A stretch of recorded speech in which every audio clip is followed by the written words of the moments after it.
In this video I'm just going to talk about different type of production companies for the film noir genre.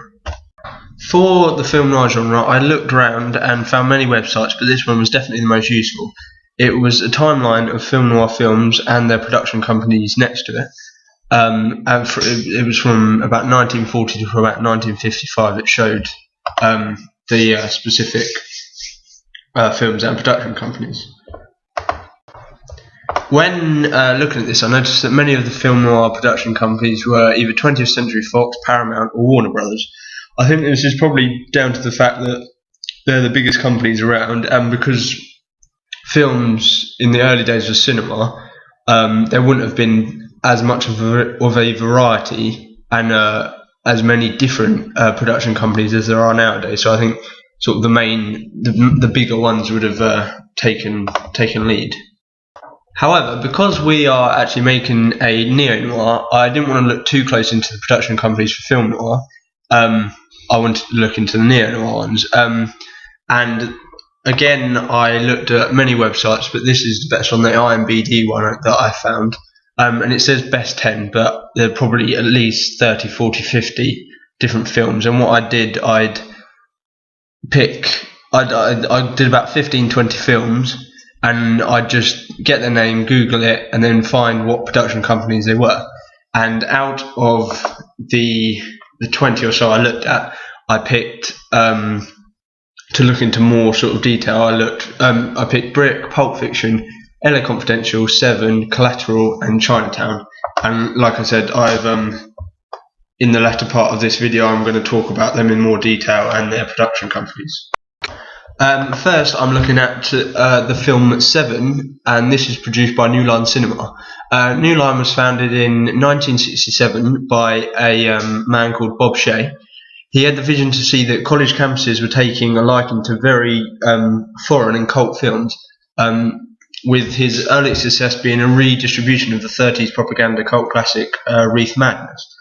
New Line was one of the very few actual independent studios that not only produced and also marketed their own original products, but they also distributed as well, whereas many others didn't actually do that. New Line had a number of huge successes during their independent existence, such as the Lord of the Rings trilogy, Wedding Crashers, and also Nightmare on Elm Street, and Seven as well. And there are many others that were big successes as well. But unfortunately, New Line had a bit of a downturn and were forced to become a part of the larger studio, which was Warner Brothers, and they joined them in early 2008. Next are the films Collateral and Chinatown. These two are both produced by Paramount Pictures, and Paramount are a film and television production and distribution studio.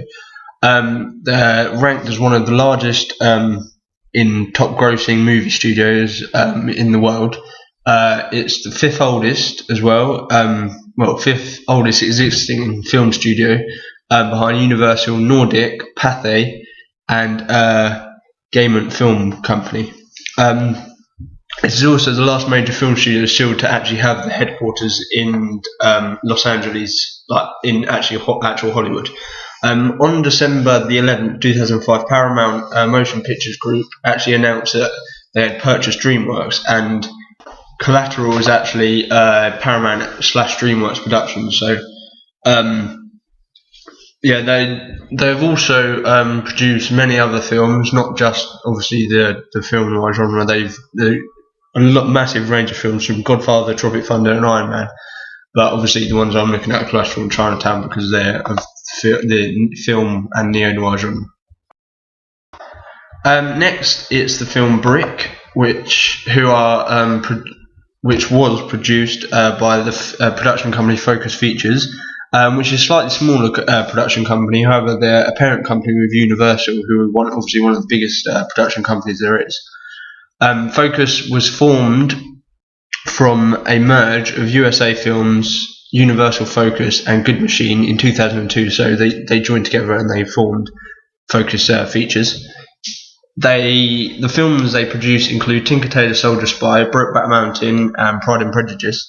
And the one thing I noticed when looking at this was that if you compare their films to, say, New Line Cinema, who have the Lord of the Rings trilogy, the budget for the Lord of the Rings trilogy was about $430 million, whereas, for example, Brokeback Mountain, it was just $14 million to produce. So their films are a lot less expensive, and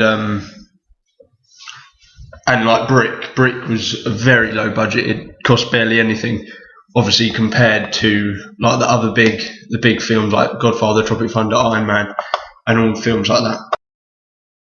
Next, we have Pulp Fiction, which was produced by Miramax Films. Miramax was founded in 1979 by Bob and Harvey Weinstein, and the headquarters are in New York City and also Cambridge, not in England but in Massachusetts. Miramax was the leading independent film, motion picture distribution and production company before it was acquired by Walt Disney in 1993. The Weinsteins operated Miramax with a lot more creative and financial independence than any other Disney division. So, like the different sections of Disney that they own, the two brothers operated a lot better. Until in 2005, when they decided to actually leave the company and they founded their own company called the Weinstein Company. Among the company's early successes of films that they distributed in the late 1980s and 1990s were Scandal, Sex, Lies, and Videotape, Tie Me Up, Tie Me Down, and The Crying Games, along with also Pulp Fiction, Flirting with a Disaster, Heavenly Creatures, and Shakespeare Love. I found when looking at this one, they seem to be, this specific production company seemed to possibly have more film noir, neo-noir type films than any of the others, which I thought was quite good. Next, we have LA Confidential, that was produced by Warner Brothers, or Warner Bros, or however you want to say it. The company was founded in April 1923, and since then it's pretty much been the global leader in all forms of entertainment business, and like across all forms of current and emerging media and platforms. The Warner Brothers was a pioneer of films that actually had synchronized sound, so the sound went with what was actually playing on the screen. A couple of films that they have produced are the Harry Potter series, The Hangover, Batman, The Dark Knight Rises, and also the first Batman. And The Dark Knight Rises is actually, it's a bit twisted, but it is a type of neo-noir, and also Inception. After doing a bit more research on all the films, I've put together another short film, Movie Maker, about which one we have chosen and why.